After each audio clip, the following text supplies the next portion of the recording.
السلام علیکم ورحمۃ اللہ وبرکاتہ۔ ہم اپنے چینل محمد قرآن اکیڈمی میں آپ سب کو خوش آمدید کہتے ہیں۔ آج کی ویڈیو میں ہم رمضان المبارک کے تینوں اشروں کی دعا پڑھنا سکھائیں گے۔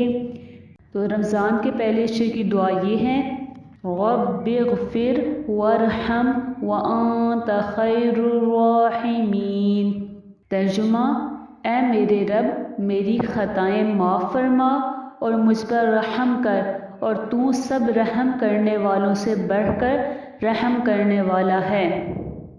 دوسرے عشرے کو عشرۂ مغفرت کہا جاتا ہے۔ عشرۂ مغفرت کی دعا یہ ہے، استغفر اللہ ربی من کل ذنب واتوب الیہ۔ ترجمہ، میں اللہ سے تمام گناہوں کی بخشش مانگتا ہوں جو میرا رب ہے، اور میں توبہ کرتا ہوں۔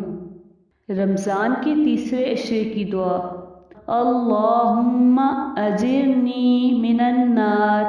ترجمہ، اے اللہ، مجھے آگ کے عذاب سے پناہ دے۔